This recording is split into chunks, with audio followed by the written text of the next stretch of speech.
the very first and the most important were the crystalline and amorphous. Which of the two have a sharp melting point? Has a sharp melting point? Which of them is isotropic in nature? Quartz glass is what type of a solid? Okay. Which is a long range order? Which is anisotropic in nature? Be spontaneous in answering, because you get questions as simple as that. So these should not, in fact these should help you in getting extra time for the other questions. Then we talked about, based on the molecular forces, there are different types. So I am not going to discuss them again. Ionic, you have covalent, you have metallic, and you have molecular. And when you talk about the molecular solids, you again have different types that you discuss. You have polar, you have non-polar, and you have hydrogen bonded solids, right? This all we had done last time. Some questions from this. Argon is what type of a solid out of these four? Or let me just, silver is what type of a solid? Silver. Silver is what type of a solid? Simple silver. Metallic. So it will be metallic, alright. If I talk about NaCl, I don't expect a wrong answer in this. Then if I talk about HCl, which HCl, so the preference will be given to, otherwise you can talk about HCl to be an ionic also, you can talk about this. Alright, if I talk about H2, solid, H2, it will be simply non-polar. Wherever you have a network, you generally put it in a covalent solids. Last time I think Divya pointed it out. So what you can have is, you can have covalent network solids when there is a network kind of an arrangement. So that is a good demarcation. Alright, then there is another, then we started discussing the A type of solids. Remember, A type of solids, in which we discussed again 4 types. What were those 4? The ones that we had discussed last time. You had a simple cubic unit cell, SEC, then you had, that's generally termed as P. This is the Hermann-Marguin notation. Please pay attention here. When you talk about simple cubic unit cell, you talk about the Hermann-Marguin notation, which is simply P. P stands for primitive unit cell also. It's a primitive one, and remember that in case of simple cubic unit cell, the number of atoms per unit cell is equal to 1. Okay. Then you have BCC, that is body centered cubic unit cell, and in body centered unit cell the general notation for this is I. Alright, body centered, and the number of atoms per unit cell for this is equal to 2. Then we discussed face centered cubic unit cell, in which you have atoms at the corners as well as at the center of the faces of the cube or the unit cell that we are talking about, and that has a notation F. Then you also talk about end centered cubic unit cell. End centered is the one in which there are atoms at the center of any 2 opposite faces. Atoms at the center of any of the 2 opposite faces. It can be this and this, it can be top and bottom, it can be front and back. So any 2 opposite faces. Like I had given you an example of an HCP, and I asked you the contribution of the number of atoms per unit cell before I left last time in the last class. So you have, I had drawn this was an HCP, and I told you that in this case you have atoms at the corners. So if each of the corners had one unit cell, each of the corners of the unit cell had 1 atom each. I told you that there are 3 atoms wholly within, and it was an end centered kind of an arrangement because it had an atom at the top and at the bottom. So this is what it was. Okay. So if I tell you that if you have to find out the number of atoms per unit cell, see the ones which are wholly within the particular unit cell have a total contribution. So if 3 atoms within, that means the number of atoms per unit cell from within, or like from within the unit cell are having a total of 3. Then you have one at the top face and one at the bottom face. So that is like half contribution, because it's a sphere. So half of the sphere will be lying within one unit cell and half will be in the other, which is above. So it will be half per face. So how many faces do have it in the center? So you have it on 2 faces. Then the main thing comes when you talk about the corner. And when you talk about the corner, think of the shape that will be repeated again and again. Because it was hexagonal, it will be the hexagonal shape which will be repeated again and again. So in this case, you can just quickly draw. This is what I did quickly last time, so I wanted to revise this. So you have a hexagon here and you have another hexagon here if I am concentrating on this corner. So you have a hexagon here, a hexagon here, and then another hexagon here. So if 3 are sharing this corner, there are 3 above it also. So that means 6 unit cells are sharing one corner. Clear? 6, because 1, 2, 3 that you can see here, 3 are placed exactly above this. So it will be 1, 2, 3 and 4, 5, 6 above. So that means if 6 unit cells are sharing one corner, the contribution of this sphere, kitna sphere एक unit cell के अंदर आएगा, because it's a entire sphere. So it will be 1/6 into the total number of corners, क्योंकि एक corner से 1/6 contribution आ रहा है, and you have a total of 12 corners. So that ways you can have a total of 6. So the answer turns out to be 6 atoms per unit cell. This was one of the problems given. You can be similarly given any other unit cell and you can be asked to find out the number of atoms per unit cell. So there you just have to lay emphasis on faces and corners especially, because whatever is within will be a total of that number only getting added up. Another thing here is, say if I am talking about a face centered unit cell, look up all of you all.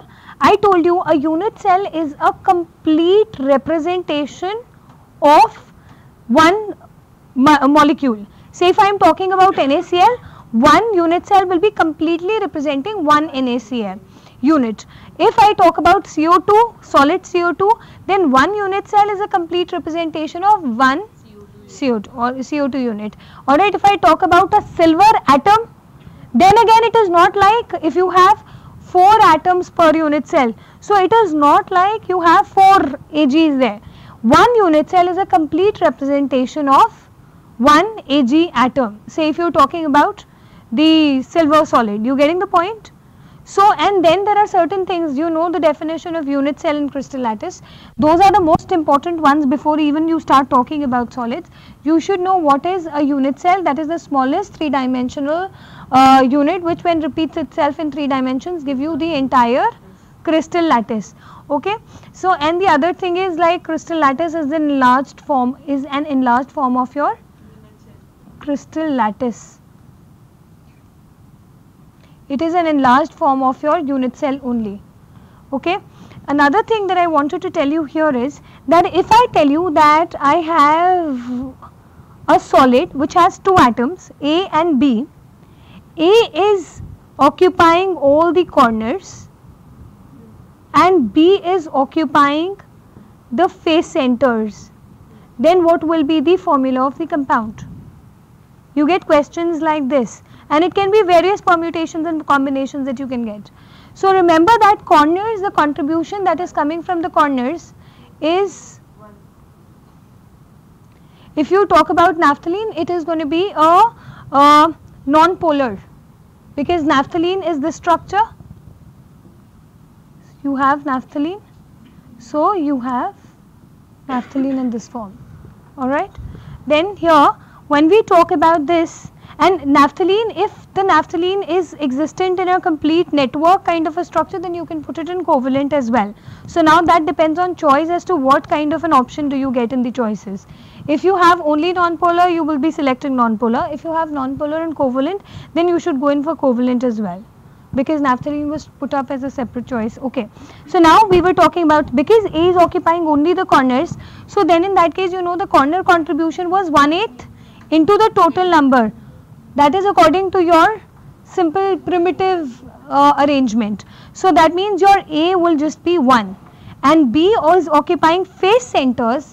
That means in that particular unit cell, it's half into the total number of faces, that is 6, because faces का contribution कितना आता है? It's a big sphere, आधा sphere एक unit cell में और आधा sphere will be in the other unit cell. So the contribution will be half into 6. So that means the formula of my compound will be AB3. Okay. Then another thing is that I did tell you that we talked about some 4 kind of cubic unit cells, like we did talk about SCC, BCC, FCC, right, and N-centered unit cells also. But how many A-type lattices are there? Because these are your things that are talking about the lattices. How many A-type lattices are there? There are 14 Bravais lattices.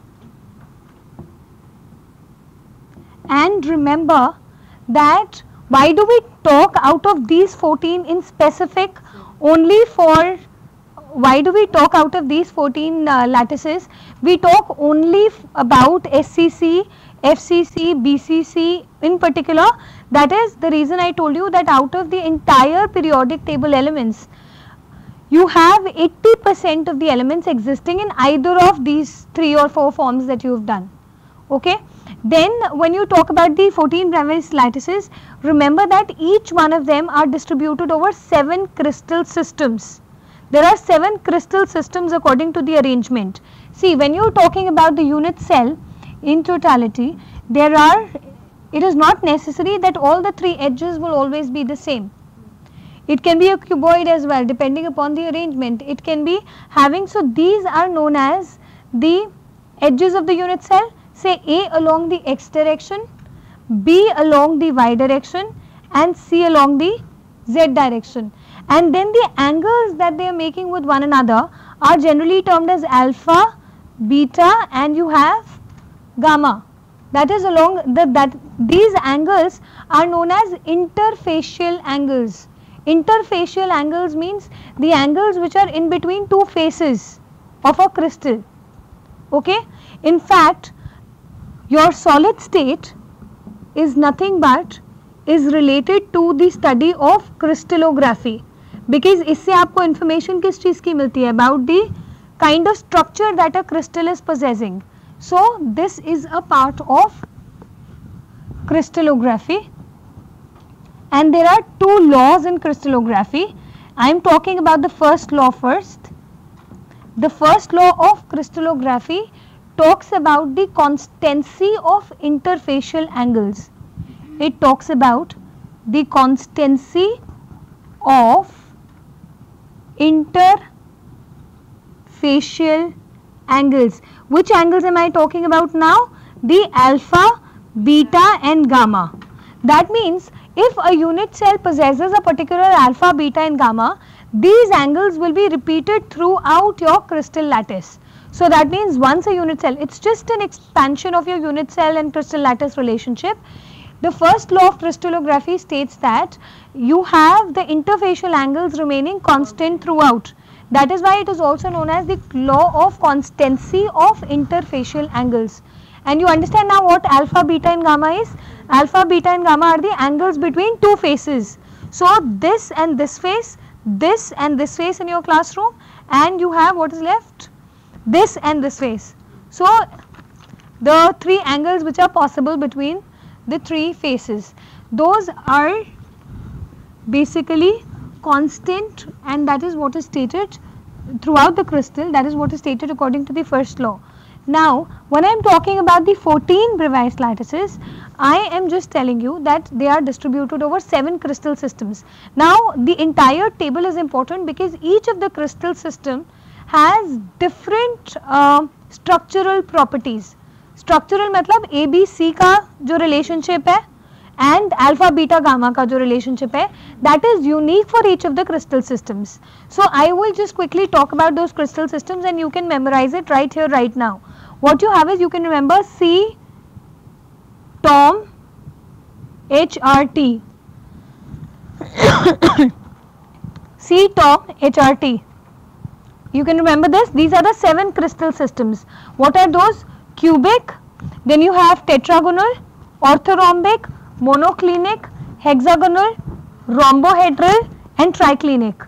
Look up and repeat it. The table is given in the books, no need to copy the table. All of you all have your textbooks, so it is given in all the books generally. So just look up, because it is important to remember. I'll just take 2-3 minutes and you'll memorize it right here.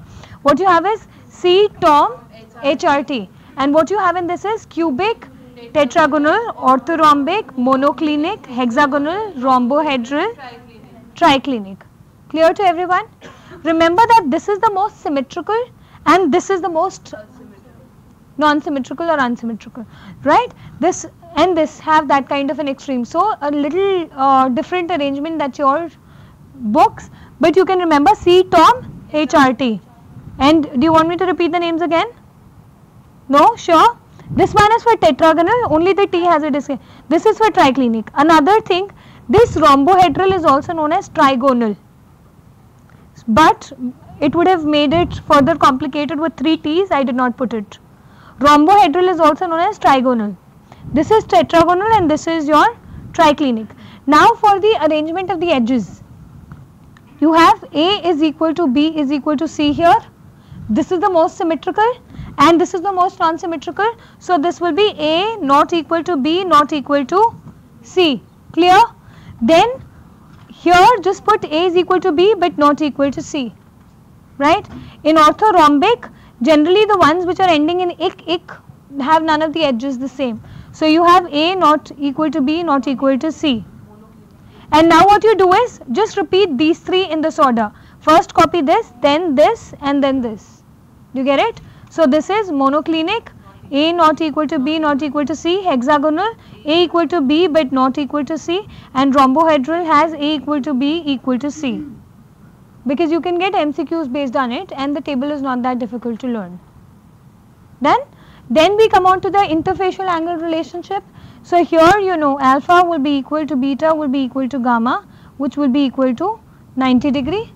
And for triclinic, you know none of the angles will be equal, because I told you this is the most symmetrical, and here you can actually have alpha. In fact, symmetry we should not be talking of here, because alpha is not equal to beta, is not equal to gamma, is not equal to 90 degrees. And then look up, for the first 3 cases the angle relationship is the same. So for cubic, for triclinic and orthorhombic, the angle relationship is the same. So you have alpha equal to beta equal to gamma equal to 90 degree, alpha equal to beta equal to gamma is equal to 90 degrees, and then you have here you have alpha equal to gamma equal to 90 degree, and beta is not equal to 90 degree. And beta is not equal to 90 degree. And for the hexagonal, you have alpha equal to beta is equal to 90 degree, and gamma is equal to 120 degrees, and hexagonal as it is you can think of the angles there.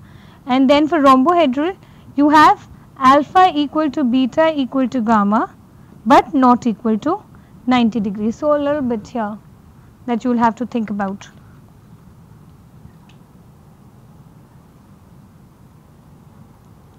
Out of these, orthorhombic has P, I, F, C, all types of cubics, all types of cubic unit cells. That means not all type of lattices. P stands for simple cubic lattice. Remember that the arrangement will be according to this for the unit cell, but it will be having atoms only at the corners. I means body centered, that means apart from the atoms being present at the corners, the atoms will also be present at in the body center. Then F is your face centered, C is your end centered. C is your end centered. And similarly for this you have P, I and F, and then for the others also you have other types of units, lattices which are available. When you count all these lattices which are given, all these lattices, like 3 are possessed by cubic, rhombohedral has a simple P, and hexagonal also similarly. Exactly, I'm just forgetting right now, but here you can remember that when you total it up, this is not that important as much as these dimensions are. So the dimensions, the spatial dimensions can be easily remembered. Then when you talk about each of the crystal lattices that are possessed by each of your crystal systems, the total of this is 14. So you basically say that these 14 lattices are distributed over 7 crystal systems. Okay, I repeat, these 14 lattices are distributed over 7 crystal systems. That you can understand, and I just give you exactly 1 minute to learn this table right here, right now. For cubic, the best example can be NaCl, or you can talk about zinc sulfide, zinc blende, copper. Then for tetragonal you have tin and tin oxide as an example. For orthorhombic you can have rhombic sulfur as an example, because sulfur has different forms. It has rhombic sulfur also, and monoclinic sulfur is also there. So for monoclinic, again you remember one example for sure, that is monoclinic sulfur. For hexagonal you can have zinc oxide, cadmium sulfide, or graphite. You know graphite has a hexagonal sheet kind of a structure. So hexagonal has an example of graphite or cadmium sulfide. Then for rhombohedral you can have calcium carbonate or cinnabar, that is your HGS, and for triclinic you can have potassium dichromate as an example. Done with the table? All of you all? What are the 7 crystal systems? C-term, HRT, and then the table can be easily drawn, or you can just remember it. I tell you, if you draw this table at least twice or thrice on your own, you will be able to memorize it forever. Then you will not be able to forget it. And remember, for hexagonal it is alpha is equal to beta is equal to 90 and gamma is equal to 120, and the one before that has alpha gamma equal to 90 and not equal to 90. Yes. For tetragonal, I told you it's like tetragonal is the first one, that's white tin or tin oxide, lest I get confused. Alright, so then you talk about the spacings, okay, in the different arrangements which are possible.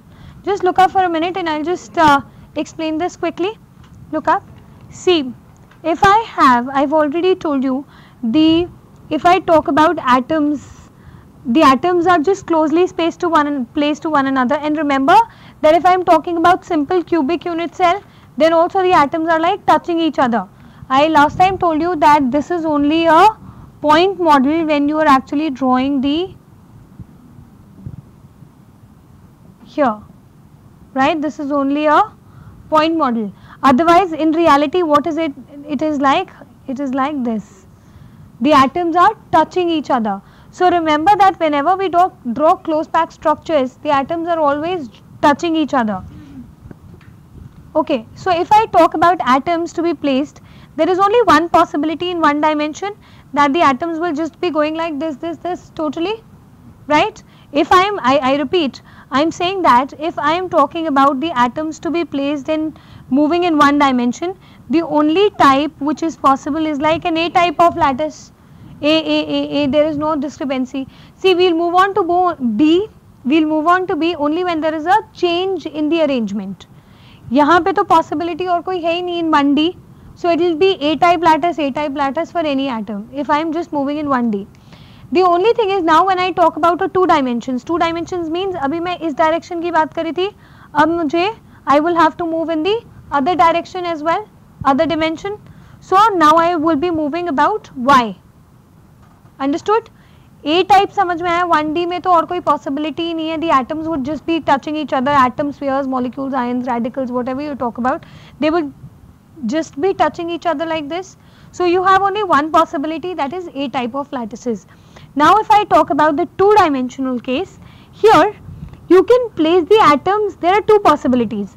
Either you place the next, because ab ek aur you will have to place another line of atoms above in the y dimension. So aise badhne ke liye I will have to put it here. So now there are two possibilities.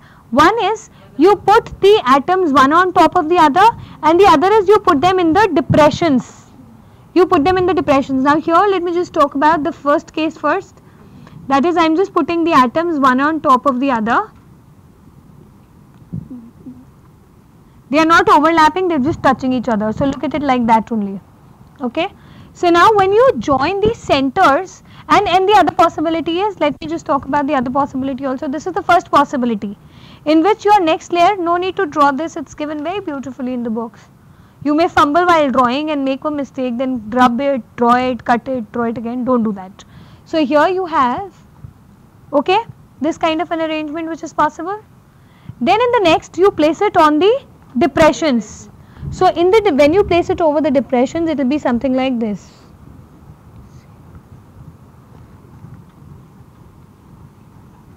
Okay. Now you are placing it in the depressions. Seen? Now when you actually do this and join the centers of these atoms, can you see what's getting formed? Square. So this is known as a square close packed structure, and remember we are talking only about the two-dimensional case. It is a square close packed structure. Now when I am talking about this case, and if I join the centers, in this case when I join the center of the nearest neighboring atoms, then I get a hexagon. So this is kind of a hexagonal close packed structure, but this is only in case of 2D. Now when I move in 3D,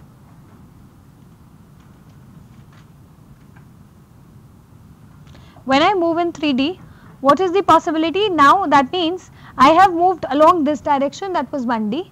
I have now moved along this direction, that is my 2D. Now for 3D I will have to move here above it. So now I am not drawing, I will just place it on top of this. Okay. So now imagine that for this particular type, which is the square close packed 2D structure, iske liye if I place a similar kind of a sheet above, just above it, which is the best possibility found naturally, what you find is that you have A type, A type, A type, A type, A type layer. So it basically forms an A type of a lattice only, forming a perfect kind of a cube when you are joining the centers. Understood? This is a square close packed structure, and I am now placing another sheet on top of it. When I am placing another sheet on top of it, what do I get? It is a perfect one layer, and all the layers are just the same, because 1D mein ho gaya, 2D mein ho gaya, now I am moving towards 3D. So it is like a cube which will be formed, and that would be known as a total of A type of lattices. Now for the next case, for the other case of 2D that I have here, what can I do is, I can actually place atoms on the depressions that I have here, alright. So if I start placing them, see here, then I will have atoms here. My diagram is a little weird, so excuse me for that. So that means you are placing the atoms in such a way that the voids or these spaces in between will be getting covered. You getting the point? So if you check up, there are two types of depressions. I am very sorry for my drawing, but then just look carefully. It will make you understand that purpose will be solved. So you have two types of depressions when I am joining these circles. There is an upper triangle and there is a triangle which is facing towards the down. The apex of the triangle is facing downwards. So when I cover this with a sphere or an atom, then this void, the upper facing, is covered by 1, 2, 3 and 4 triangles. So the void or the space which is left in between 4 atoms, that is known as a tetrahedral void. Okay, and when I keep covering these tetrahedral voids, can you just see, I will just or am I confusing this? Let me just draw it again quickly. I am just drawing, say this is my A type. Now I am placing the next layer in the depressions. So this is coming like this. This is coming like this. Let me just concentrate now here. You got it? I am drawing the HCP of the 2D. Now I am trying to cover up the tetrahedral voids. I don't even have a different colored pen, otherwise I would have shown. It's coming like this once, and the other one is now covering the other tetrahedral void, and the next one is covering the other tetrahedral void. समझ में आया? So अब इस case में this void which is covered has how many spheres around it? 1, 2, 3 and 4. So the void or the space which is left in between 4 atoms or spheres, that is known as a tetrahedral void. Now what will happen to the next case? While covering the tetrahedral voids, can you look at this circle, dotted one, this dotted one and this dotted one, alright, and then you have 1, 2, 3 here. So this one, now the one that I am going to darken now, I am just moving this now, I am darkening this one. It is surrounded by 1, 2, 3 and the solid ones, the solid spheres that I have drawn, 4, 5 and 6 spheres. So this particular space is now being covered by 6 spheres, and this is known as an octahedral void.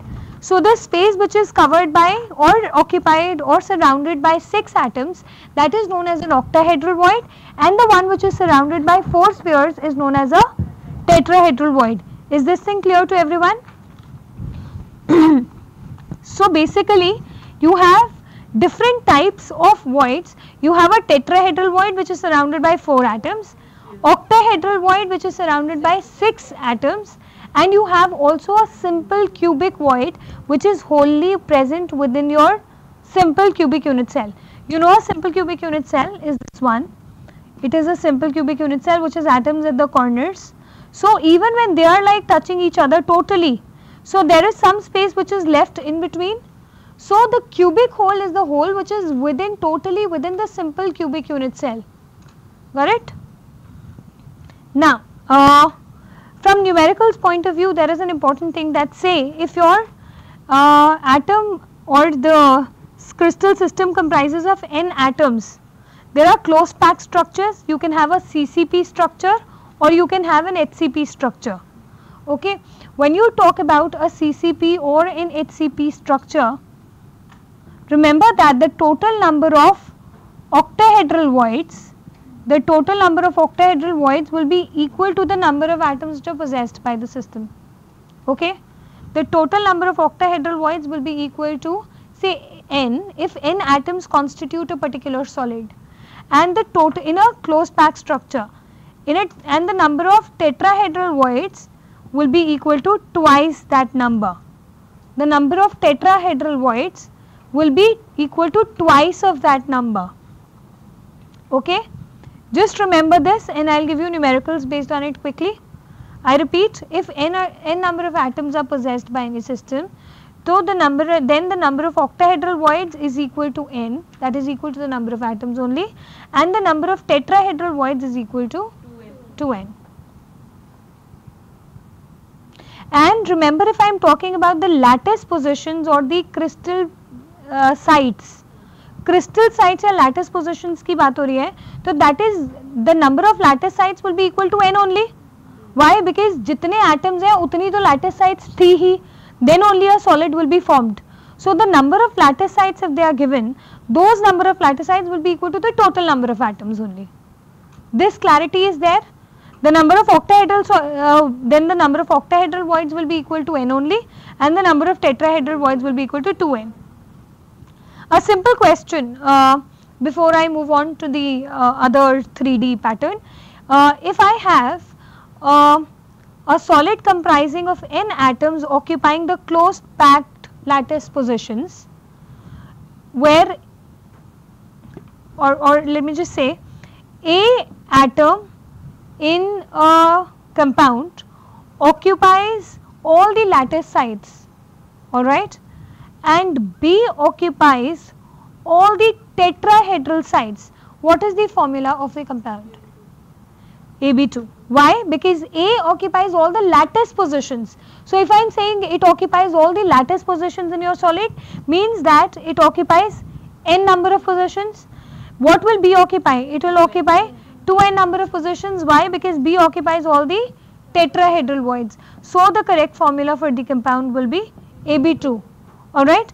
Okay. Now if I have another compound XY, where Y occupies all the octahedral voids and X occupies twice the number, no, alright, Y occupies, I said, octahedral voids, and X occupies 2/3 of the total number of tetrahedral voids. X occupies all the octahedral voids, so, and X occupies twice of 2/3 of the total number of tetrahedral voids. So I know tetrahedral voids are 2n, octahedral voids are n. So this will be x of 4/3 y. So that will be x4 y3. Clear? This way you can actually get the formula of the compound just by knowing the arrangement of the atoms of any particular compound. Okay. Now I talked of, in 3-dimensional case, I talked of one layer of one type, then I talked of, say, another layer on its type. If I place the same layer, if let the first layer be A, then the layer that was placed on the depressions, let that be B, and now there is another layer which can again be placed in such a way that that is similar to A again. So this will be AB kind of an arrangement then. That's too small, so I will write it in a bigger form. Say if I am placing one layer of an atom, that was one sheet. If I place another sheet on top of it, which say was occupying the voids, okay, just a representation. So this is a different type of a layer, this was a different type of a layer. Understood? वो पीछे वाला जो the board that I rubbed just now had your one layer 2-dimensional HCP was there, and I placed the third dimensional layer on top of the depressions. I started filling up the tetrahedral positions first, and the octahedral void was also generated. Why? Octahedral was in between 6 spheres and tetrahedral was in between 4 spheres, right? So the upper depression and the lower depression. अब वो एक layer थी और ऊपर जो मैंने dotted वाला बनाया था वो दूसरी layer थी. So if this was A type, I am naming the other layer as B type. Now if again I get a similar layer above it which is similar to the first one, then again that will be A. Again depressions में दोबारा से place करेंगे तो I'll get a type which is like B. So this AB kind of an arrangement corresponds to hexagonal arrangement which is known as HCP. Okay. Now there is also a possibility that I could have placed again the third layer. I'll just take up the questions. The third layer on the depressions of the second layer. फिर उस case में क्या होता, अगर ये A है और मैंने second उसके depressions पे place कर दिया और अब मैं third ऊपर एक और लगा रही हूँ layer that is on depressions of this, so then this would have been B, and third का nature would have been absolutely different than the first, so you call it C, and then this repeats again. Okay, and then you have on depressions. So then this repeats ABC, and this is known as the CCP kind of an arrangement in 3D. So when I talk about the 3-dimensional arrangement, I talk about HCP and I talk about CCP. Remember, HCP has what kind of an arrangement? Layers. अब ये AB क्या है? ये layers हैं, ठीक है? उससे पहले जब हम 2D में बात कर रहे थे तब we were talking about the lines of the atoms. Now we are talking about the sheet, complete sheet.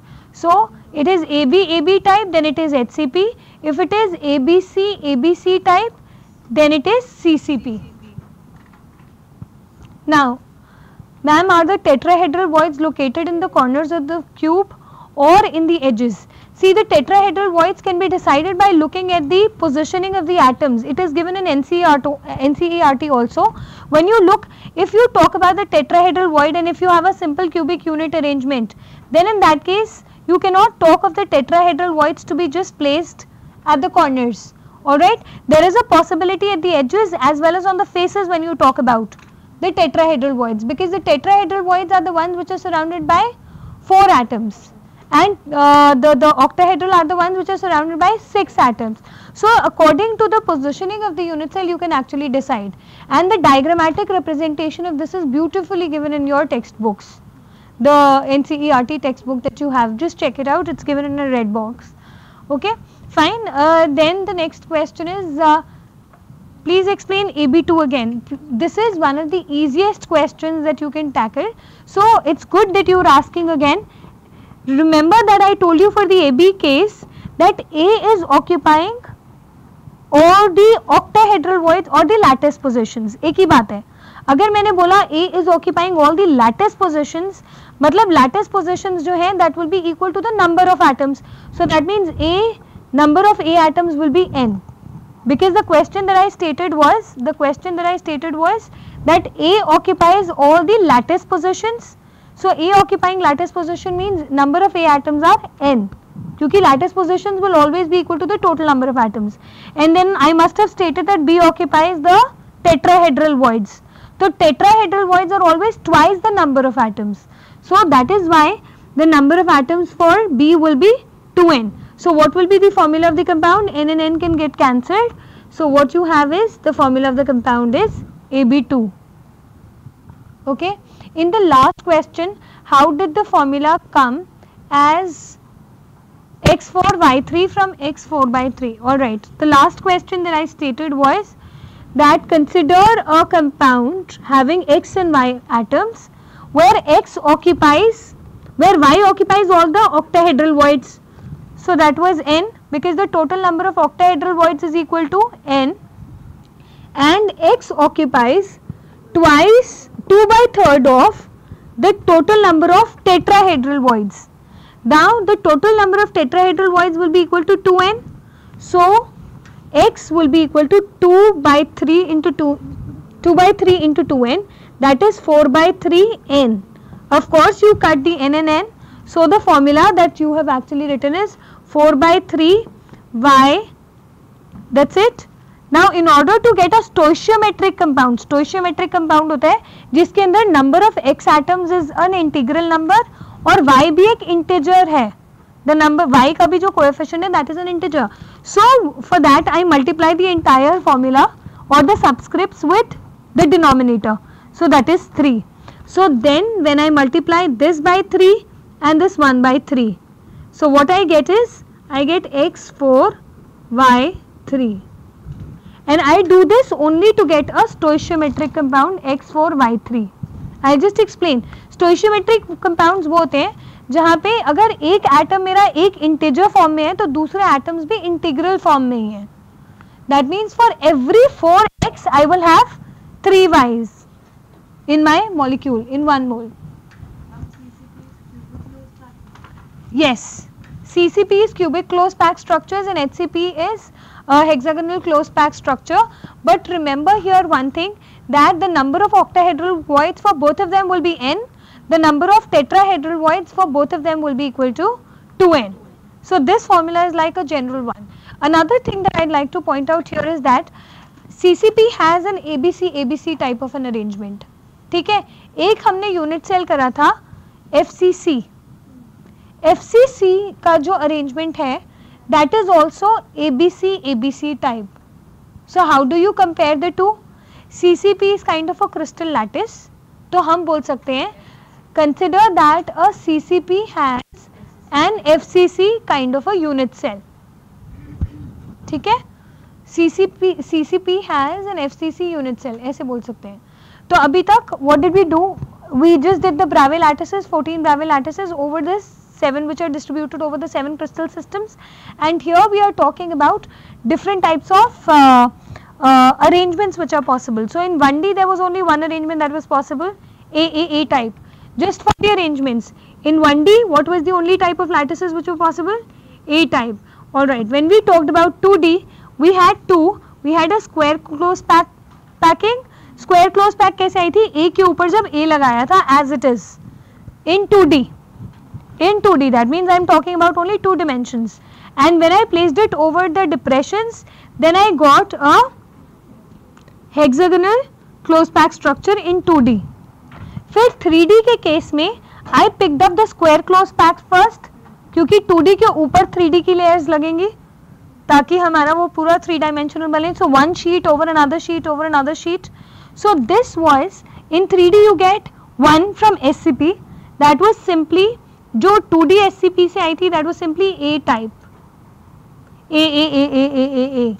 So that was a cubic closed structure, pack structure, which was just simply A type. And another one that you got from the HCP types were, one was you had AB types, and the other was ABC type. Alright, one was AB type and the other was ABC type. The one which is AB type was your hexagonal close pack structure now, and the layers where you have 3 different types of layers, that is your CCP, which is similar to your FCC also.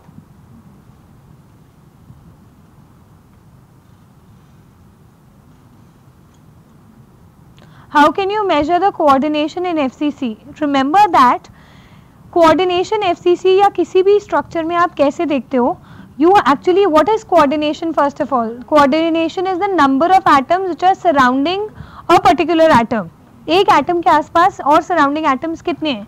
जैसे for example, if I talk about the very first AA type, इसमें यही था simply 1D का. Remember 1D 2D cases जो होते हैं वो hypothetical होते हैं, तभी कम डिस्कस होते हैं, and you generally talk about the 3D cases more. 1D 2D hypothetical क्यों होते हैं? Because in reality you have nothing existing as in 1D only, right? Here when you are talking about 1D, the hypothetical case, what is the coordination number of this particular atom? 1, so 2. So that ways you decide the coordination. Another thing, if somebody has asked for the FCC kind of an arrangement, an FCC kind of an arrangement will be, you have this, now that's fine. Alright, now if I talk about any particular atom like this, ठीक है, अब इस atom को कितने atom surround कर रहे हैं ये check करना पड़ेगा. Like this is your Na, alright, तो इसके आसपास सारे Cls होंगे. So let's talk about 1, 2, can you see? ये पीछे गया, पीछे वाला कॉर्नर. 2, 3, 4, नीचे भी क्यूब है,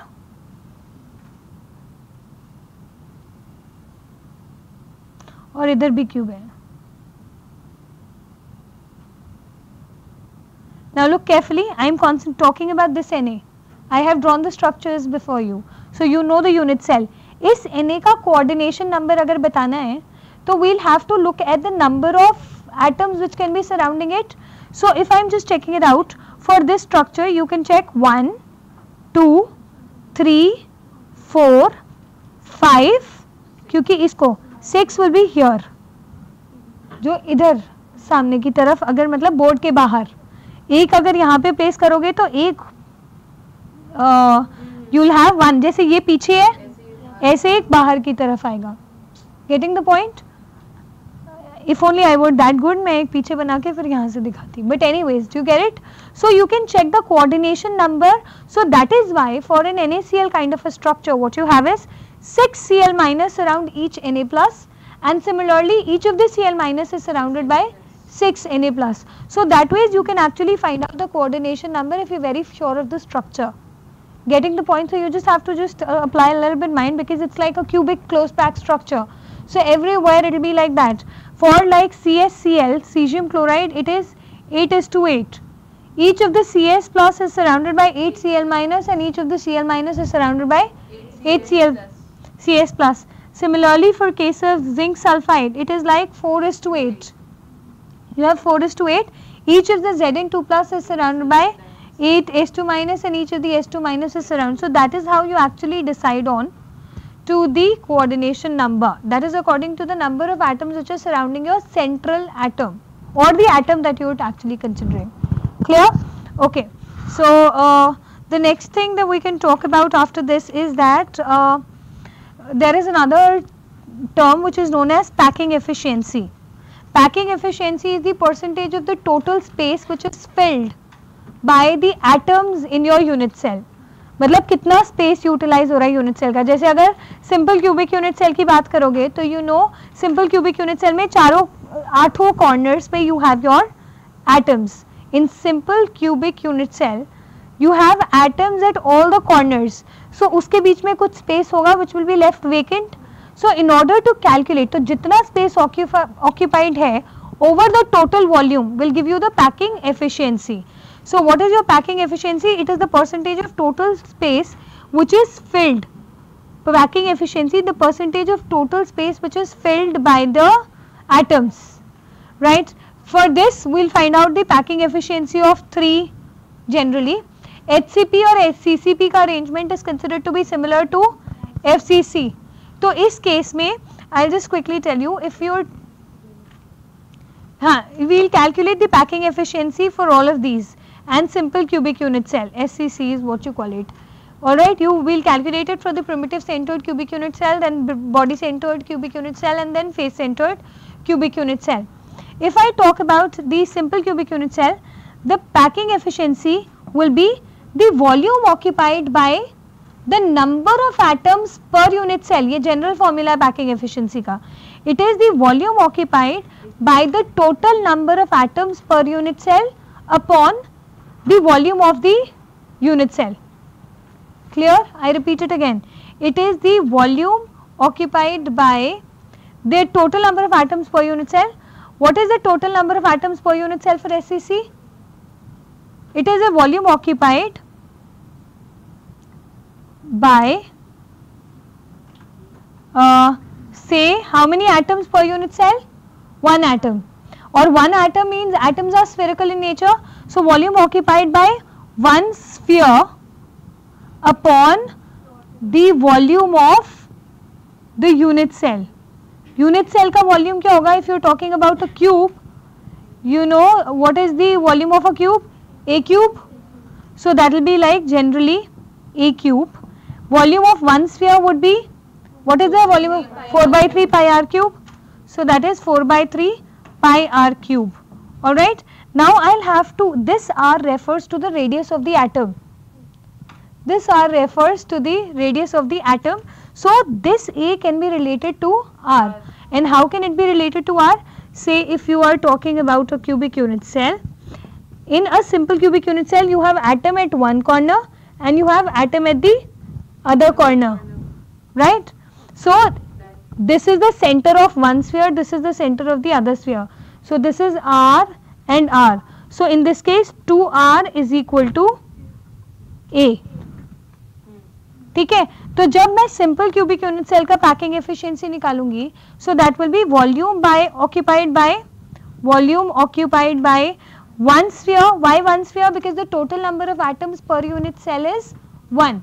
So that will be 4 by 3 pi r cube upon A cube is 2r ka whole cube, that means 8r cube into 100. This is your packing efficiency for a simple cubic unit cell, and you will find out that this turns out to be equal to 52.4%. Now, if you are talking about this, now I talk about the face centered cubic unit cell. Face centered means now I will have an atom in the face also. Alright, ये सामने वाले face पे ही देख लेते हैं. We'll have a full atom in the sphere, atom in the spherical form at the center of the face. So here that means I will be talking about my face diagonal. सिर्फ इसी face पे concentrate करो. So that means what is more important for me is now the face diagonal. What is the total r here? It is r. ये तो पूरा diameter है, so this will be 2r and this again will be r. Now let me just remove the previous one. Now here I have atoms at the corners as well as at the face center. So this one touches the face.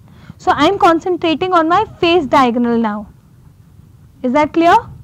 Now the arrangement, now it will be like this. where you have a phase diagonal in between. ये वाला total is A, this again is A, but this is your phase diagonal. So according to the Pythagoras theorem, you know that A square plus A square will be equal to your hypotenuse square.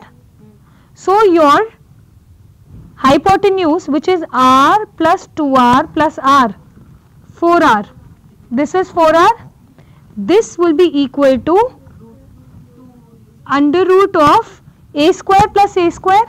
So that means root 2 A.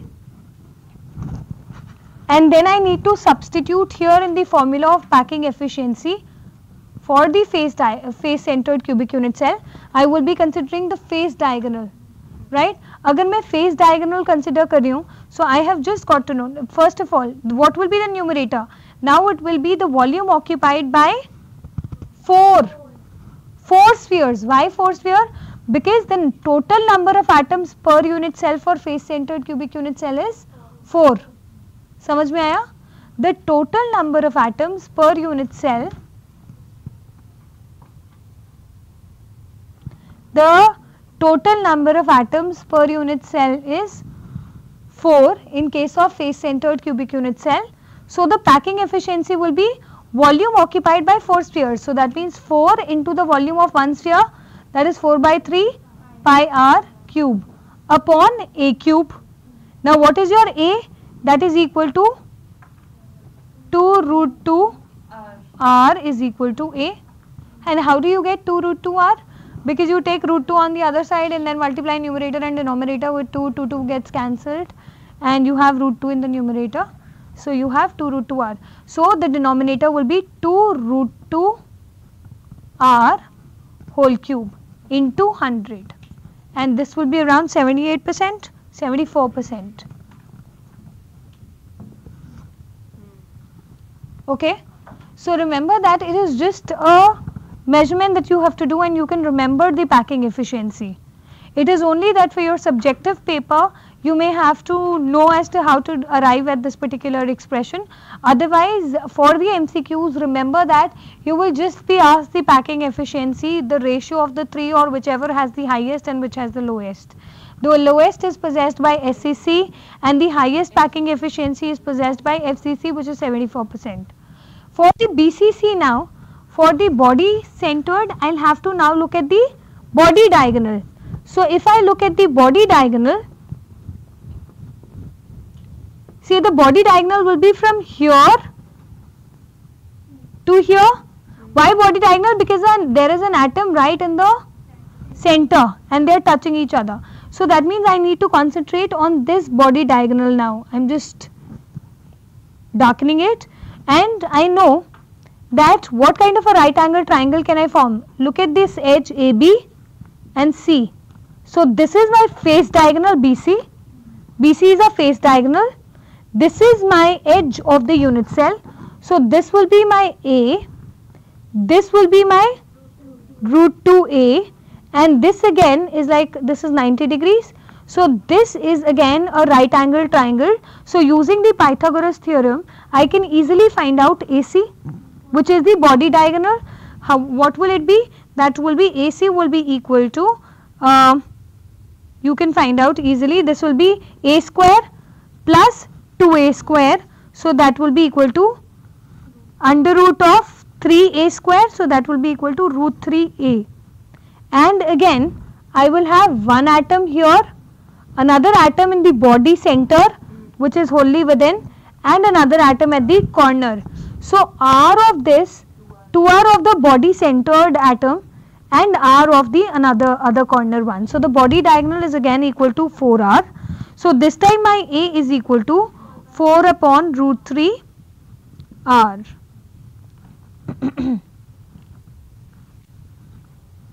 Okay. So when I move on to the BCC, the packing efficiency will now be, what will be the numerator?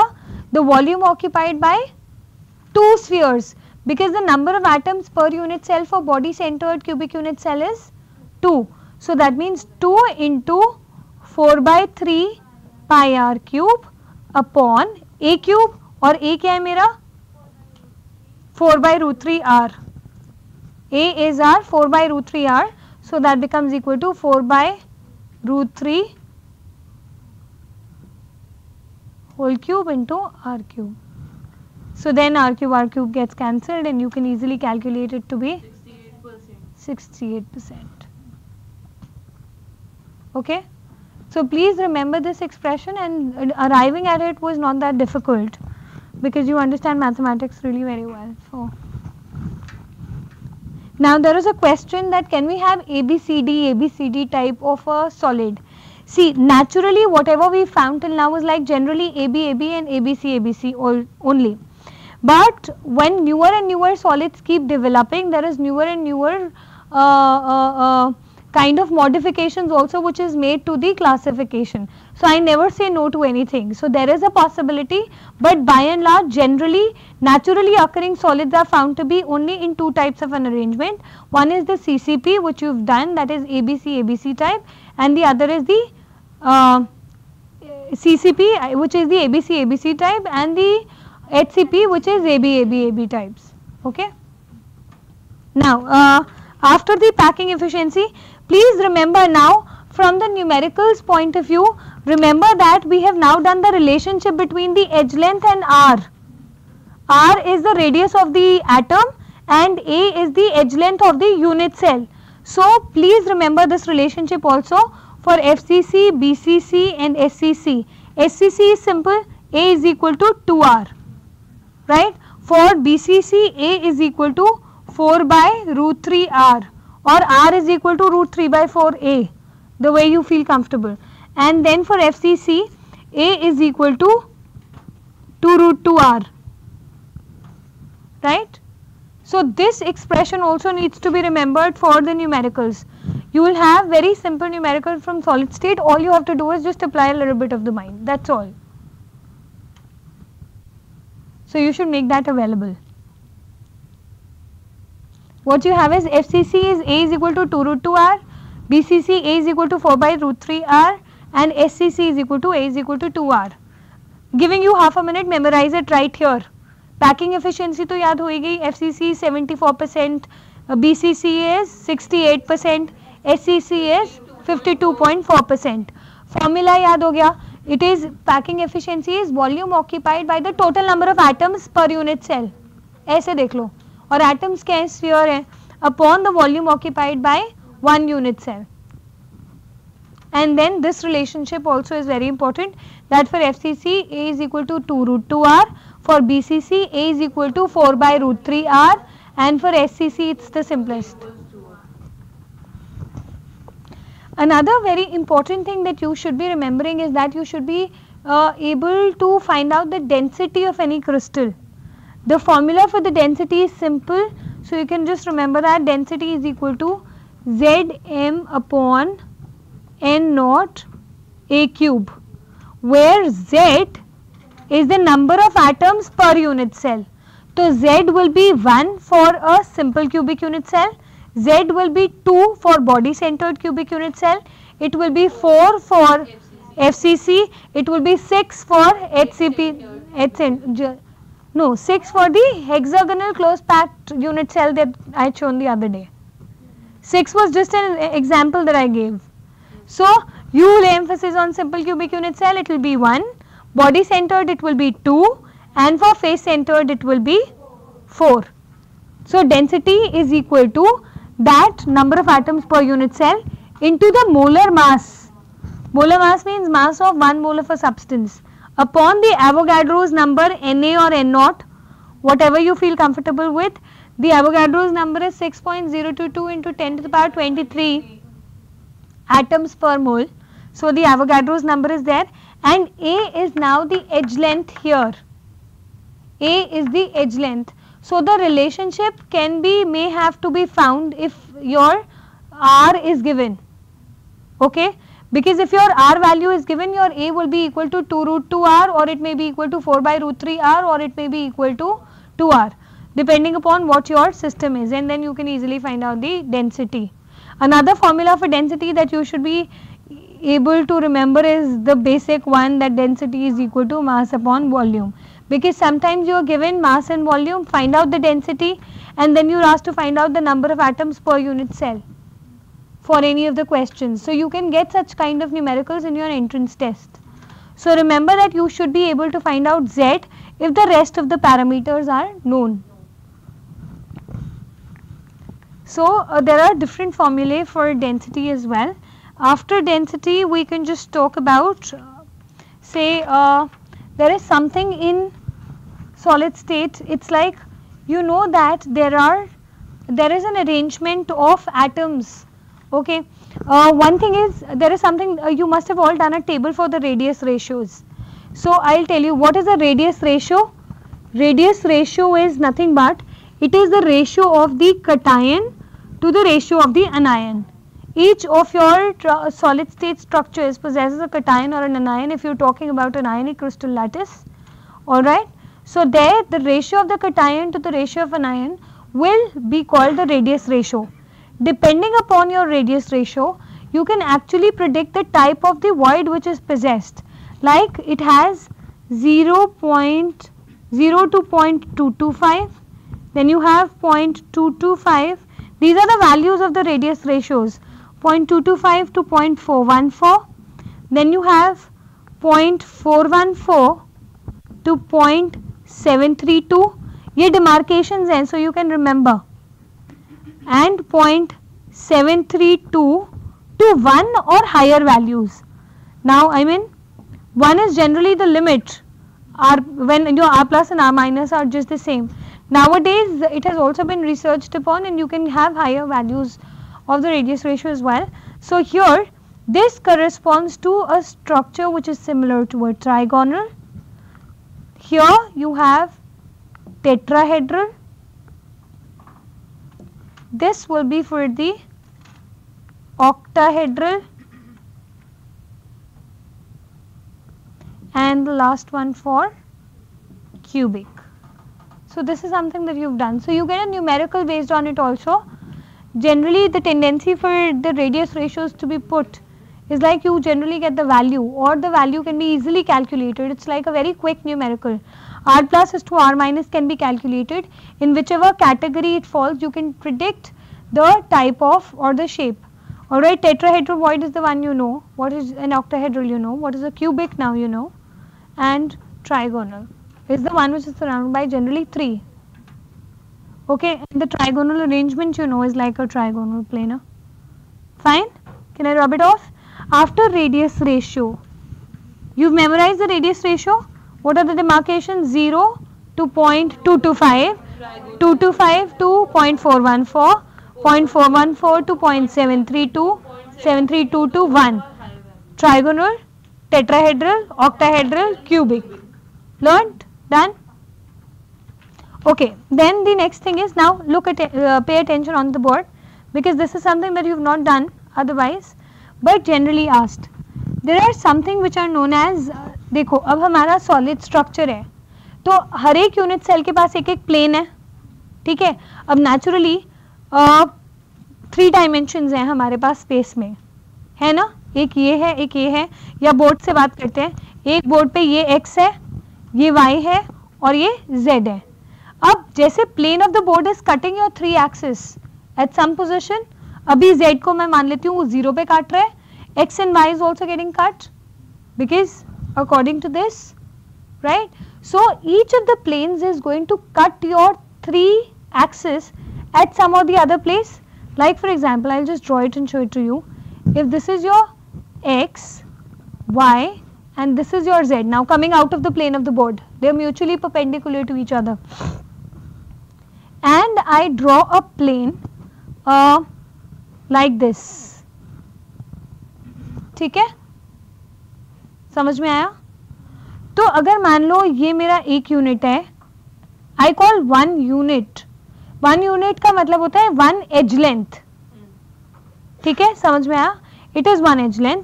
तो ये मान लो if it is cutting this at 2a, ठीक है, this is being cut alright at 2b, this is b and then 2b, and say that this is being cut at c. मतलब जो भी मेरा प्लेन है, whether that is whatever shape of the plane is, crystal lattice सबसे पहले क्या होता है? It's a symmetrical arrangement of your unit cells. which is like when you repeat the unit cell again and again, उसका हर एक plane 3 dimensional axis को कहीं ना कहीं cut करता है, ठीक है.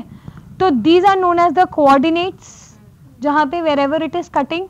When I take down the coordinates, how will I write it? I will write it down as 2a, comma 2b. So it cuts it at C. So what you have is, it is cutting it at 2a, followed by 2b and at C. Now the ratio of these coordinates, look up, understanding is more important. The ratio of these coordinates with their basic unit vectors is known as your various indices. What are these known as? various indices. समझ में आया? मतलब in short, ये कहाँ काट रहा है 2 पे, ये कहाँ काट रहा है 2 पे, and this is being cut at 1. So the V's indices are 2, 2, 1. This is your second law of crystallography. Second law of crystallography states that the coordinates which are being cut on the 3 axes are known as the V's indices. The ratio, no, basically look up, सिर्फ समझ लो. वैसे भी अगर इसको याद रखोगे, नाम लिख लोगे तो याद रहेगा. Second law of crystallography is nothing but it states that when your plane is cutting the 3 coordinate axes in different positions, the ratio of those coordinates with the unit vector, ratio है ना ये, the ratio of those coordinate with the unit vector is an integer. It's an integer, and those integers are known as V's indices. This is the second law of crystallography, or also known as the law of rational indices. Some people call it indices, whatever you call it. Okay, this is the law of rational indices which talks about the V's indices. Clear? ऊपर देखो आप, या चाहिए time? 5 seconds.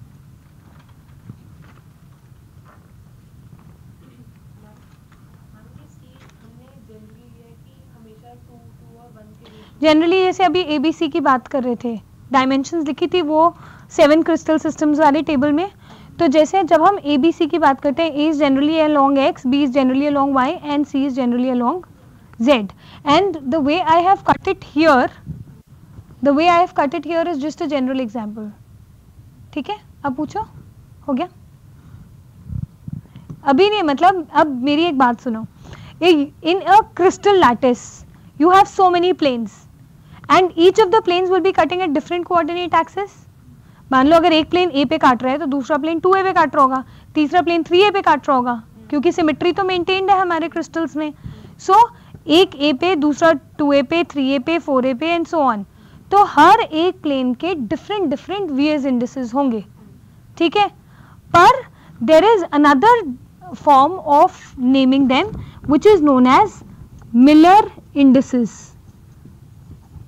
ठीक है, अब ध्यान से सुनो. Miller indices पता है क्या होते हैं? It defines, अब मान लो अगर मैं एक तरफ इस रूम में, अगर consider this room as to be a cubic box, it is not at all a cube, consider this to be a cubic box. तो एक wall को अगर देखोगे तो think that wall is cutting it at A, think that the second wall is cutting it at 2A. लेकिन जो भी property इस वॉल की है वही property will be possessed by the other face also. एक डायरेक्शन में तो प्रॉपर्टीज, हाँ, तो वैसे अगर, और द नंबर ऑफ एटम्स और the arrangement will be the same for each of the faces. So it is better to define Miller indices, which defines a set of parallel planes. Miller indices defines a set of parallel planes, one of which definitely passes through the origin.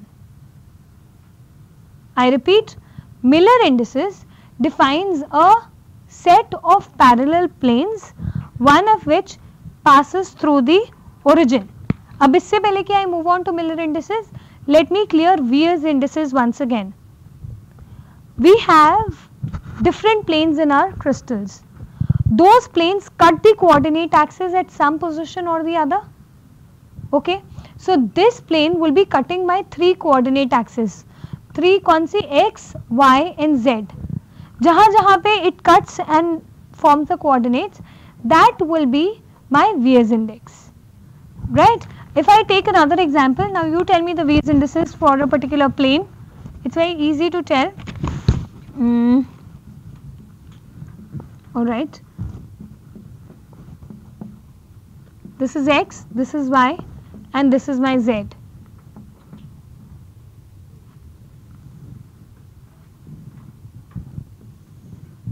It's a straight line. Okay. Now tell me what will be the V's indices for this? 2, 3, 4. Second law, somebody wants me to repeat this second law of crystallography again. Second law simply states कि हमारा जो plane, we have a plane of a unit cell or a crystal lattice, wherever it cuts my coordinate axis, the ratio of the coordinates with the unit vectors is an integer. That means if I consider one unit along X to be A, one unit along Y to be B and one unit along Z to be C, then the coordinates for X will be now 2A by A, for Y will be 1, 2, 3, 3B by B, for this what will it be? 1, 2, 3, 4, 4C by C. So this ratio is an integer. There is no need to memorize this law at all.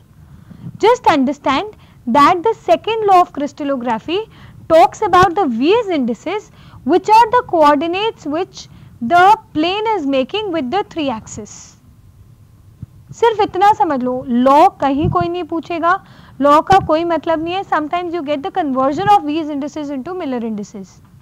Okay, that is why I am taking it up. Don't want to devote a lot of time. Which one cut the axis? The plane is cutting the axis. AX, ES, plural.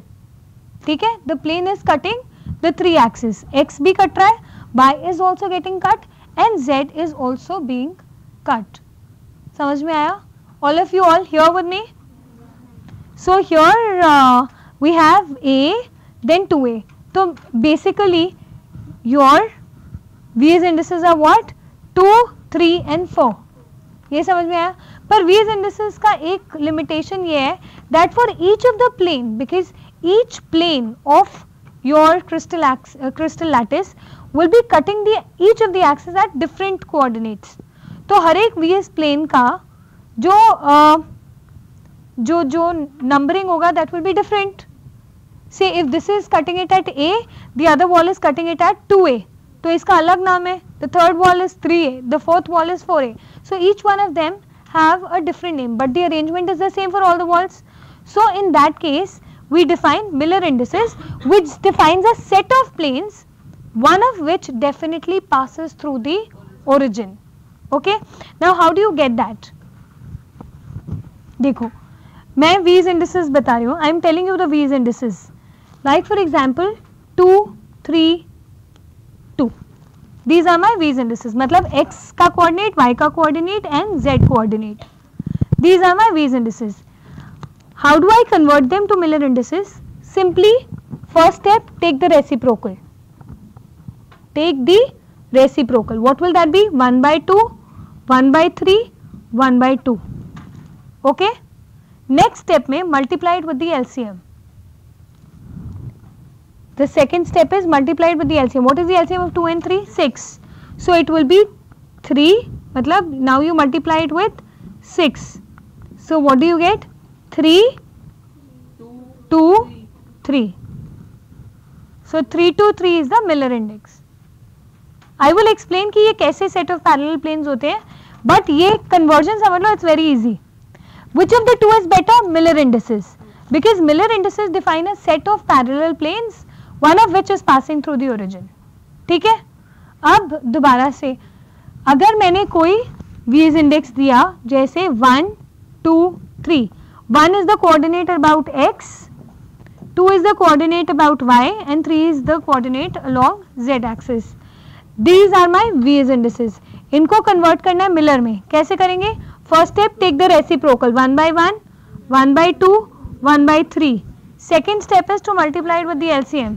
So this will be into 6 into 6 into 6 multiplied with the LCM. So what is the answer? 6, 3, 2. So your Miller indices are 6, 3, 2. समझ आया? ठीक है। अब कैसे ये set of parallel planes दे रहे हैं, वो भी एक नंबर है, ये भी एक नंबर है। नाउ लुक अप, समझ आ गया? कन्वर्जन समझ आ गया? पेपर में अगर आया तो वही आएगा और कुछ नहीं आएगा, पर अब सिर्फ समझाने के लिए, for your sake. Quickly look at it. If I have a plane cutting at a infinity infinity, ठीक है, इसी का जो पैरेलल प्लेन होगा, वही जो मैं अभी बोल के समझा रही थी। इफ इंफिनिटी का मतलब क्या है कि it is parallel about the y axis and z axis also. ये 2 डायमेंशंस है, इसमें मुझे पॉइंट मार्क करना है, x is equal to 1 unit, मैंने मार्क कर दिया।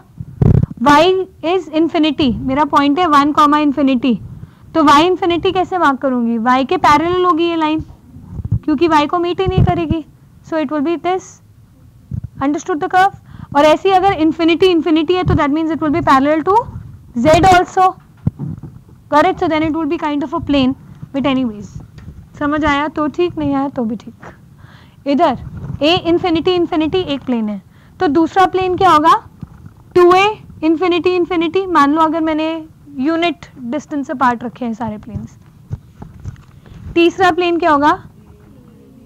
3a इंफिनिटी इंफिनिटी, ठीक है। अब इसका अगर मेरे को मिलर इंडिसेस निकालना है, तो फर्स्ट प्लेन का और सेकंड प्लेन का और थर्ड प्लेन का, ये वीज इंडिसेस तो सबके डिफरेंट है, क्योंकि कोऑर्डिनेट एक्सिस पे तो डिफरेंट डिफरेंट जगह काट रहे हैं। But what about the Miller indices? That means इसका वीज इंडेक्स क्या है? 1 इंफिनिटी इंफिनिटी, ये वीज इंडेक्स है, ठीक है। और मिलर इंडेक्स क्या होगा? सबसे पहले क्या करते हैं? रेसिप्रोकल लेते हैं। सो 1 by 1, 1 by infinity, 1 by infinity. Then you multiply it with the LCM. In this case, the LCM will just not be there. You have 1 by 1 into 1. 1 by infinity is 0. 1 by infinity is 0 and this is 1. So what is the Miller index for this case? It is 1, 0, 0. Got it? अब second case में मैं second plane की बात कर रही हूँ. So the V's indices are 2a infinity infinity. तो इसका मतलब now it should be 2 infinity infinity are the V's indices. Alright, so now इसका reciprocal लेंगे तो it will be 1 by 2, 1 by infinity, 1 by infinity. अब इसको इसके LCM से मल्टीप्लाई करना है, that will be 2 to make it integer. ठीक है, तो जब इसको 2 से मल्टीप्लाई करेंगे तो 0 into 2 भी हो जाएगा, 0 into 2 भी हो जाएगा. So this will be again 0 0 and this will be 1. ठीक है, समझ आया?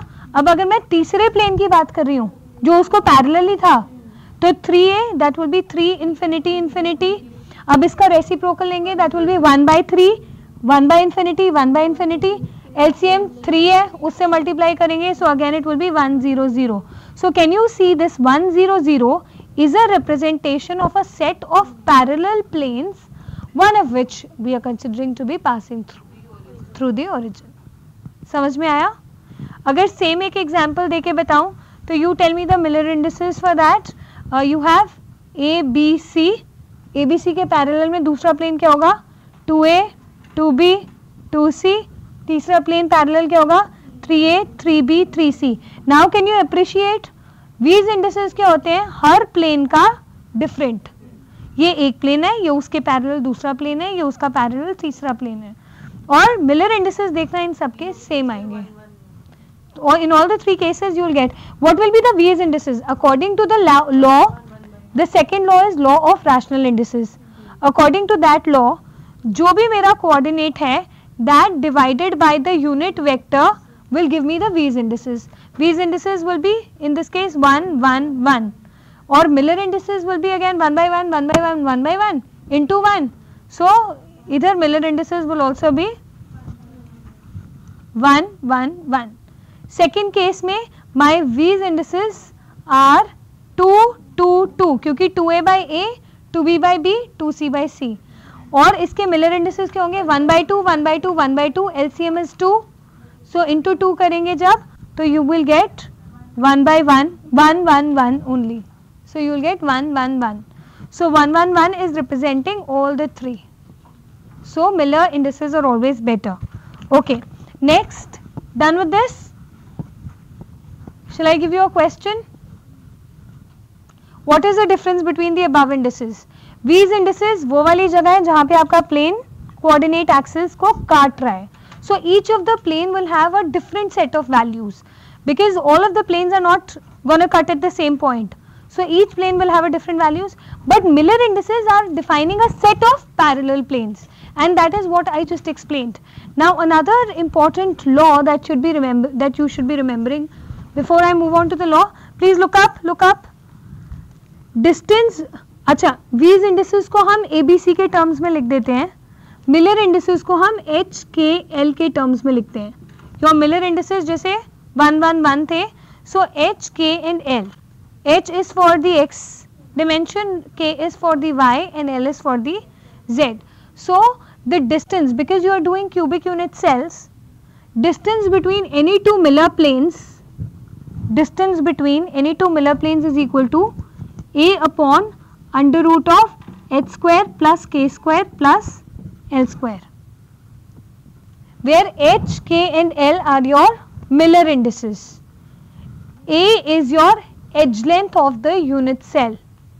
A here is the edge length of the unit cell. 1 unit, मतलब unit vector जिसको हम अभी तक बोल रहे हैं, and H, K and L are your Miller indices. जैसे अभी 1 1 1 1 0 0 या जो भी निकाल रहे हो वो वैल्यूज. तो this D is the distance between two set of parallel planes. जैसे अगर ये रूम का एक wall is one plane and the room का सामने वाला वॉल इज अनदर प्लेन, तो उन दोनों का डिस्टेंस कितना है, that can be found using this formula. That is D distance, perpendicular distance between the two Miller planes is equal to A upon under root of H square plus K square plus L square. Alright, another formula is related to the Bragg's law. Have you done Bragg's law in physics? No. Remember, Bragg's law is equal to n lambda is equal to 2d sin theta. Directly formula कर लो. n lambda is equal to 2d sin theta, where d is the distance between two planes, lambda is the wavelength of the incident radiation on your solid. ठीक है? Theta is the angle at which you are getting a reflection. So n is the order of reflection. N is the order of reflection. Basically Bragg's law is to define, जैसे ये हमारे unit cell solid state और crystal lattice की layers हैं, तो ये atoms है ना, देखो इधर जल्दी, हियर ये एटम्स हैं. तो अगर मेरी इंसिडेंट रेडिएशन ऐसे आ रही है, ठीक है, if my incident radiation is coming like this, then theta is the angle that your incident radiation is making with the plane of the solid. ठीक है? And then the next will get reflected when it collides with the atom. Radiation reflect कब होगी? जब वो atom के साथ collide करेगी. So this is your D. D is the distance between two planes. ठीक है? Theta is the angle at which your incident this thing, and then ये जो n lambda है ना, this n lambda is the extra distance covered by your radiation. This is called the path difference. Path difference मतलब वो पहले वाली रे से दूसरी वाली रे ने कितना extra difference cover करा. So that is the path difference. Basically this is equal to the path difference. If you can remember this. Explain Miller indices again. Okay, I'll just explain. These indices हमारे वो वाले indices होते हैं wherever your plane is cutting the three coordinate axes. So say the intercept along x is 2, the intercept along y is 3 and the intercept along z is say 4. Then in that case ये मेरे क्या हुए? These indices, because these are the places where my plane is cutting the 3 coordinate axis. Now in order to arrive at the Miller indices, what will I do? I will take the reciprocal of these 3 numbers and multiply it with their LCM to get an integer. What is the LCM of 2, 3 and 4? 12. So this into 12, this into 12 and this into 12. So that will be 6, 3 4s are 12 and you have. So the Miller indices for these V's indices are 6, 4, 3. But Miller indices की advantage is that it defines a set of planes and V's indices defines each plane separately. कैसे? जैसे अगर मेरा V's indices किसी एक plane का है 1 infinity infinity, तो दूसरे प्लेन का वो होगा 2 इंफिनिटी इंफिनिटी, तीसरे प्लेन का होगा 3 infinity infinity. So what do I do to convert them to Miller indices? I take the reciprocal and multiply to make it an integer. So this will be 1 0 0 1 1 by infinity 1 by infinity. Then this will be 1 by 2 1 by 2 1 by infinity 1 by infinity. So that will be again multiplied with 2. So that also becomes 1 0 0 and this will be 1 by 3 1 by infinity 1 by infinity and that will be again multiplied with 3. So you get 1 by 3 into 3, that is 1. 1 by infinity was 0 into 3 is 0 and again 0 into 3, so that is 0. So what I wanted to tell you is that Miller indices have a common notation for parallel planes, whereas V's indices have different notations. These indices are valid only for symmetrical crystals. Generally you define these planes for the crystal lattices and the crystals. So it is for them only. Otherwise you can actually define V's indices for any damn plane because it will be cutting at some place or the other. Okay, now the Bragg's law, just the formula that I am giving you straight away because of paucity of time. Lambda is the wavelength of the incident radiation, n is the order of reflection. Qualify the equation, otherwise formula याद करने का कोई फायदा नहीं है. N is the order of reflection, lambda is the wavelength of the incident radiation, d is the distance between two Miller planes, theta is the angle at which with the plane. So it is the incident angle only. So no, the incident angle as you do in physics is the angle that it is making with the normal. Here this theta refers to the theta, the angle which it makes with the plane. Okay, so this was your Bragg's law. And then after the Bragg's law, let's move on to some kind of defects. देखो normally जब हमारे पास what do you say solid state structures होते हैं, so they are as it is, some of them possess very low conductivities. Okay, there are different types of in fact conductors and semiconductors and insulators. You have 3 types of substances according to the conductivities. One, you have insulators. In सब में एक, you must have done it in physics, you have a lower level which is known as the valence band and the upper level which is known as the conduction band. If the conduction band is overlapping with the valence band, then you generally call them conductors. If there is little gap such that you provide a little energy and the electrons in the valence band jump to the conduction band, then you call it semiconductors. And if this gap is very very large, so then they are called insulators, and they have their conductivities ranging from 10 to the power minus 20 to for all 3 of them to 10 to the power say 40 or something. The conductivities can go as high as that, ohm inverse, meter inverse. So you can talk about the conductivities like that. But here in chemistry, when you talk about the valence band, remember this is not related to this but a general thing. Valence band is the highest occupied molecular orbitals. आपने configurations करी हैं, तो जितने भी filled levels होते हैं they form the valence band, और जितने भी empty होते हैं उसके ऊपर they form the conduction band. Can you understand this? This is just a general thing that you should remember for future science. The filled energy levels in your molecules are your valence band, and the filled or the highest occupied molecular levels, highest occupied molecular orbitals बोलते हैं.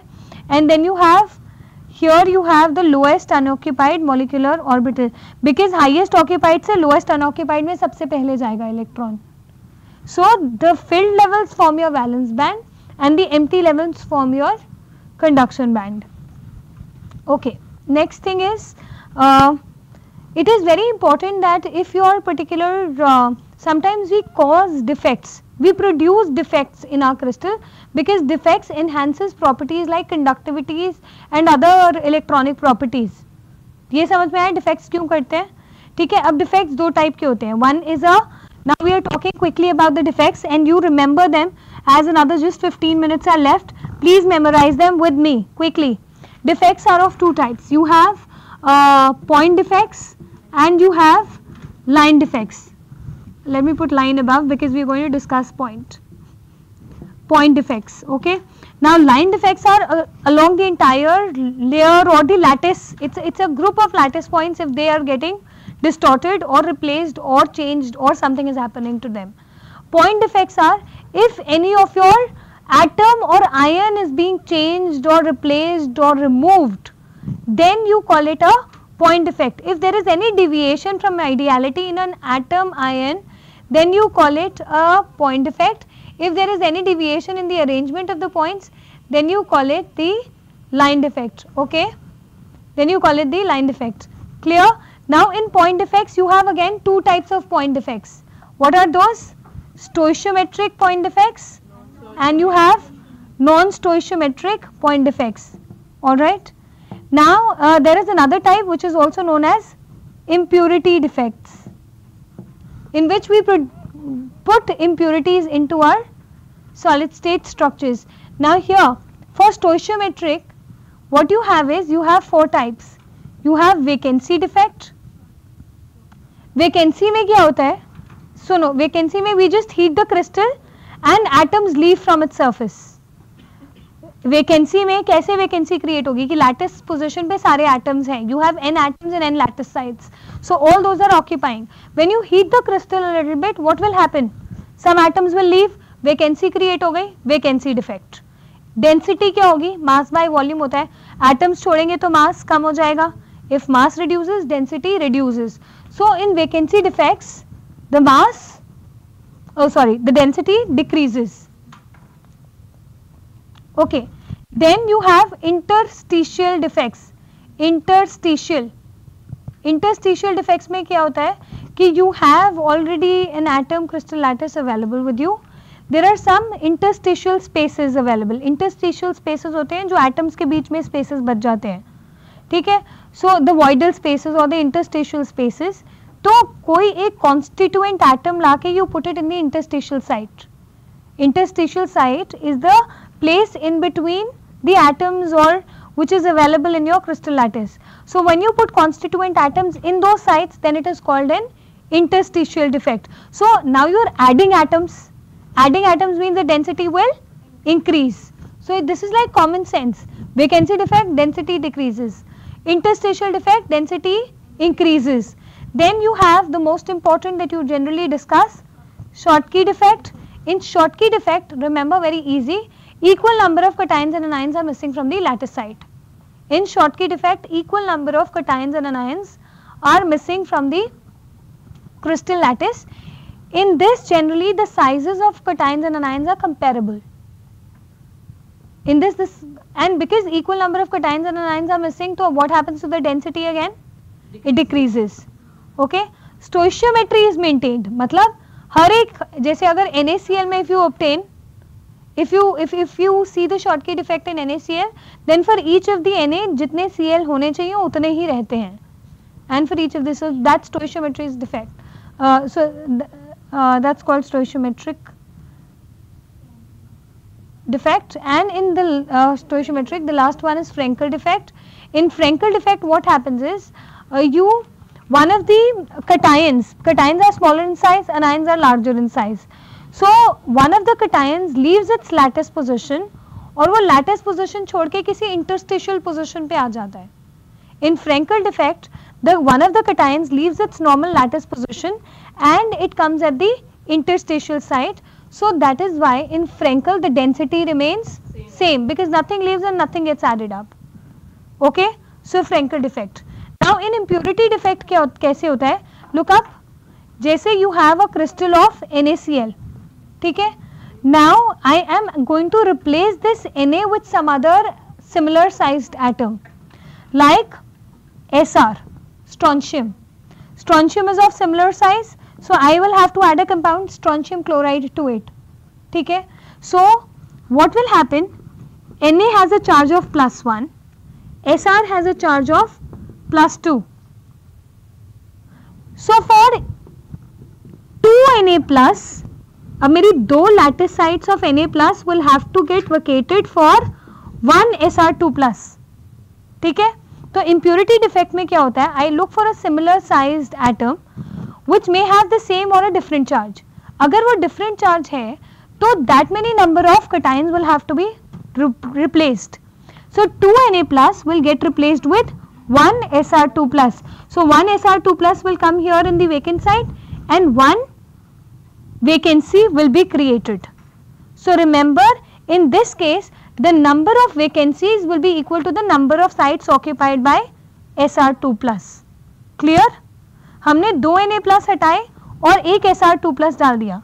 So the vacancy is going to be equal to, the vacancy will be equal to the number of Sr2 plus, क्योंकि जितने Sr2 plus डालेंगे उतनी vacancies create होंगी.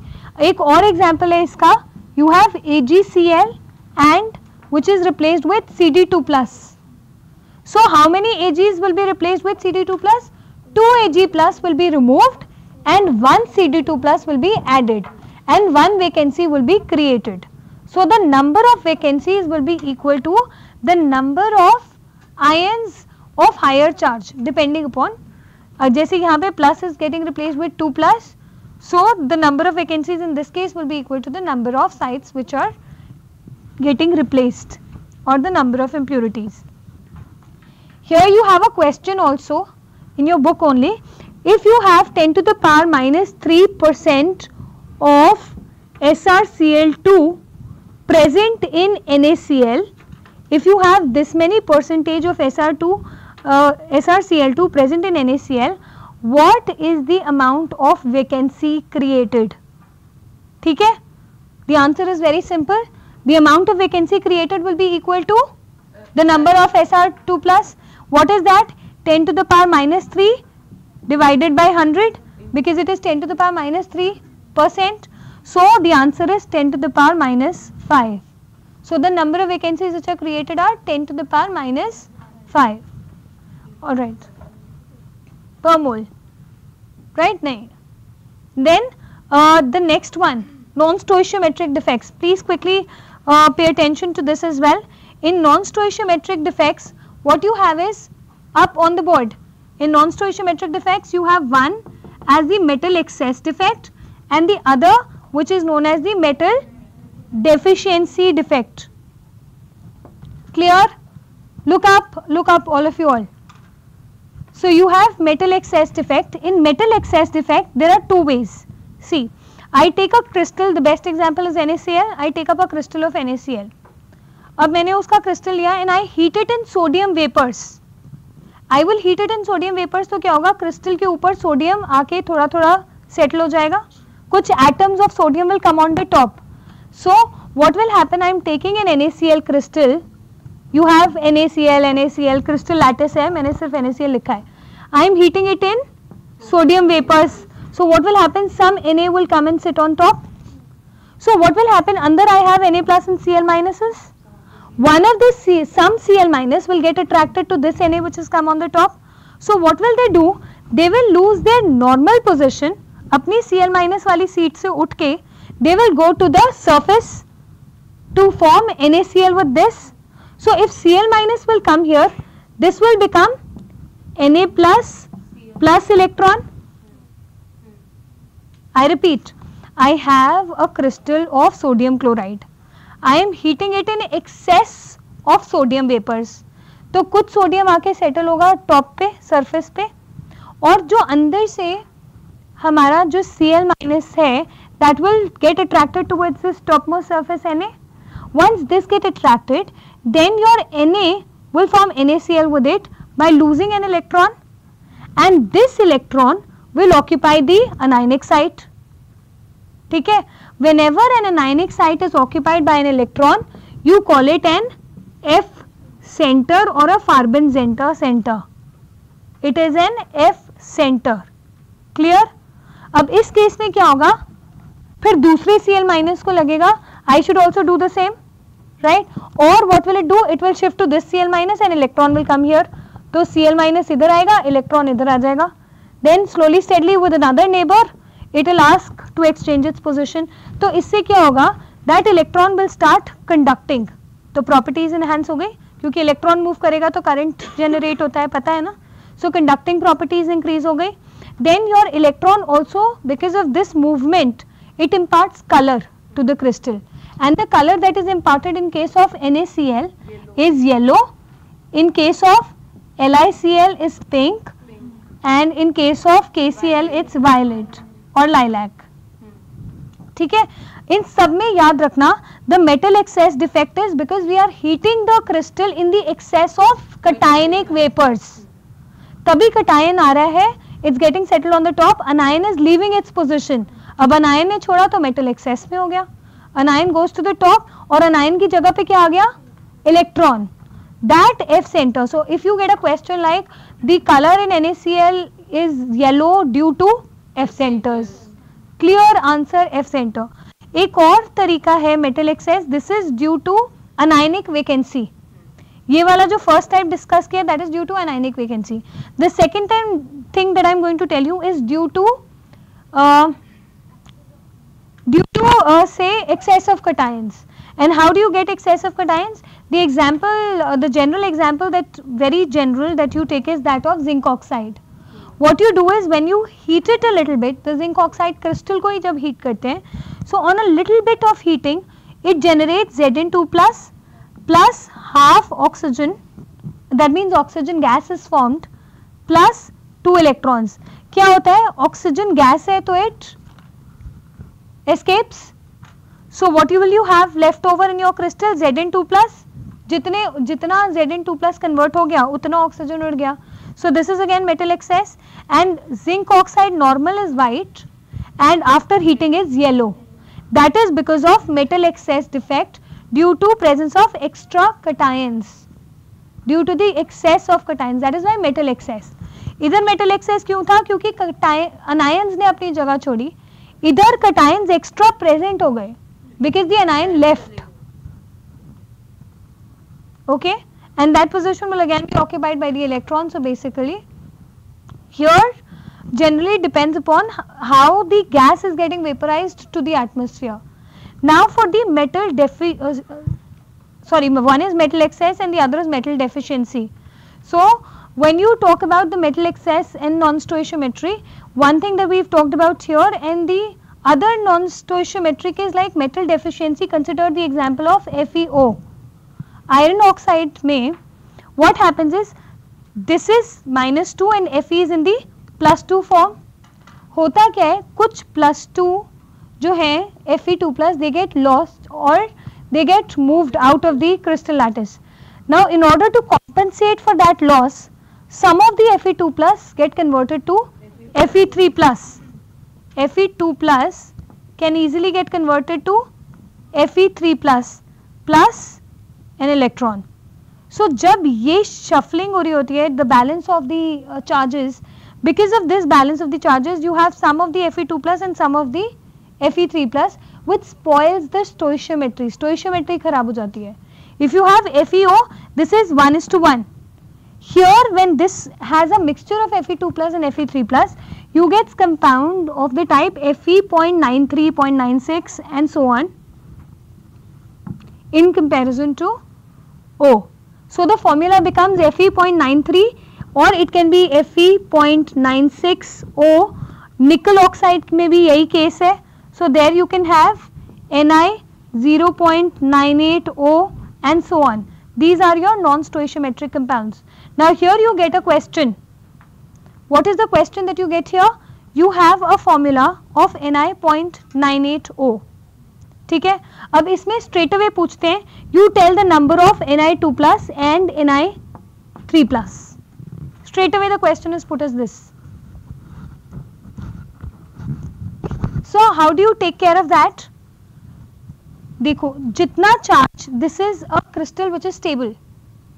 Understand this?